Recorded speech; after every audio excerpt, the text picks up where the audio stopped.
You are looking at a face, dark eyes, a broad nose, a jaw that could crack bone, hair that catches the wind, and for a second, something about that face makes the hair on your arm stand up. Not because it is monstrous, because it is almost familiar. That face belongs to the first human, and it looked nothing like what you have been imagining. For most of history, the question of what the first human looked like was a guess. Sculptors filled in the blanks, filmmakers built the rest. What you got was a hunched, grunting half-beast dragging a club through the mud, a creature more animal than person, a primitive thing that barely earned the word human.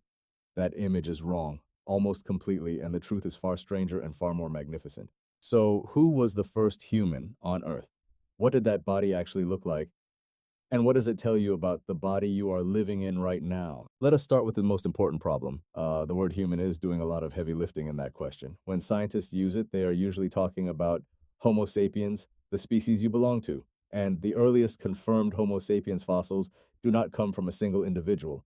They come from a site in Morocco called Jebel Irhoud. In 2017, a team led by paleoanthropologist Jean-Jacques Houblin announced that bones discovered there pushed the origin of your species back to at least 300,000 years ago. That is roughly 100,000 years earlier than the previous estimate.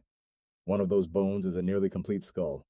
It is your oldest confirmed relative, and when you look at the reconstruction, the first thing you notice is how much it looks like a person you might pass on the street and how much it does not. The face is flat and wide. The brow ridges above the eyes are heavy and pronounced, a shelf of bone that juts forward over the eyes like a permanent squint. The chin is barely there. The brain case, the back of the skull, is long and low and stretched almost like a flattened football. Modern human skulls are rounder, taller, more balloon-like. That is what 300,000 years of further evolution did to your brain case. But from the cheekbones down the face at Jebel Irhoud is recognizably human. It is yours. It is just not finished yet. Now imagine standing in front of that person. What else do you see? The body was lean, not thin in the way that suggests illness or shortage, lean the way long-distance runners are lean. The skeleton tells you this. Bones from early Homo sapiens sites show robust limbs built for endurance, not raw power. Your ancestors were not the biggest animals in their world. They were not the strongest, but they could run, they could walk for days, they could outlast almost everything alive. Anthropologist Daniel Lieberman at Harvard has argued that the human body is essentially a persistence hunting machine, a body shaped by millions of years of chasing prey until it collapsed from heat exhaustion. Long legs, short toes, an Achilles tendon that stores and releases energy like a spring, a nuchal ligament at the base of your skull that keeps your head steady while running. You inherited every single one of those features from people who looked almost exactly like the face from Jebel Irhoud. The skin is a harder question and a more important one than most people realize. For decades, popular images of early humans defaulted to lighter skin. That reflected a deep bias in the science, not the evidence. The genetic evidence tells a very different story.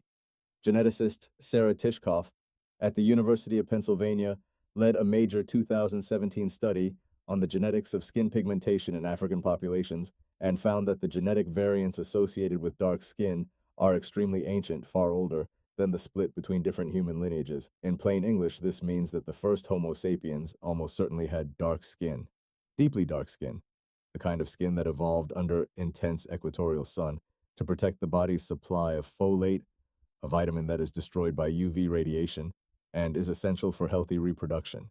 Your ancestors were dark-skinned, dark-eyed people standing in the full sun of East and North Africa. That is not a detail. That is the foundation. Now look at the hair. Early Homo sapiens almost certainly had tightly coiled, densely curled hair, the kind of hair found today in sub-Saharan African populations, and for good evolutionary reason. Tightly coiled hair creates an insulating layer of air just above the scalp. It shades the top of the head. It reduces the heat load on the brain during the hottest part of the day without requiring the body to sweat as much to compensate. It is a thermal management system that evolution spent hundreds of thousands of years refining. It is elegant. It is functional. And it was the original human hairstyle.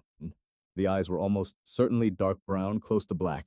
The genetic variant that produces blue or light eyes in European populations is estimated to have appeared no more than 10,000 years ago. A blink of an eye, in evolutionary time, and tens of thousands of years after the first Homo sapiens walked the earth. Dark eyes in intense sun environments contain more melanin, which protects the retina from UV damage. The first humans' eyes were adapted for exactly the environment they lived in. So let us reconstruct this for a moment. You are 300,000 years ago in what is now Morocco or Eastern Africa. You are standing in tall grass at the edge of a dry riverbed. The air smells like dust and acacia. The sun is overhead and merciless, and walking toward you is the first human. She is about 5 feet 4 inches tall. Her build is slender, wiry, with long legs and narrow hips built for covering ground. Her skin is the deep brown of polished earth. Her hair is tightly coiled and short, sitting close to her skull. Her brow ridge catches the light heavier than yours, a shadow above dark, alert eyes. Her jaw is wide. Her face is broad. She is carrying something, a sharpened stone, a bundle of wrapped roots. She does not look at you the way a wild animal would. She looks at you the way a person does, curious, assessing, present. She is you. She is exactly you, filtered through 300,000 years of small refinements that mostly changed the shape of your skull and lightened your skin in some populations as humans moved away from the equator. Everything else, the posture, the hands, the ability to throw, the social intelligence in those eyes was already there, already complete. And that is the part the old image always got wrong. The popular myth of the first human was a story about incompleteness, a primitive being on the way to becoming real. But the evidence does not support that story. The people at Jebel Irhoud were making fire. They were using ochre, a red-orange mineral pigment, for what appears to be symbolic or decorative purposes. The cave at Blombos in South Africa, which holds artifacts from roughly the same period, contains engraved geometric patterns pressed into ochre.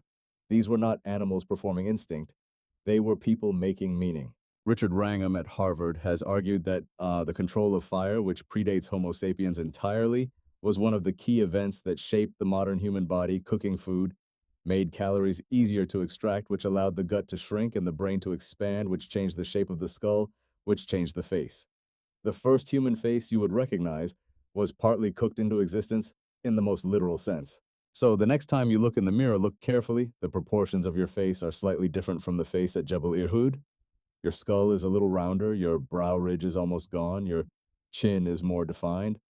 But the architecture underneath is the same: the dark eyes, the adaptable body, the hands shaped for both precision and power, the brain already capable of language and planning and symbol and grief, and all of it was present 300,000 years ago in a face that looked almost like yours. The first human on Earth did not look like a monster. She looked like a person. She looked like your ancestor. She looked just barely, just imperfectly, just enough to make the hair on your arms rise like you.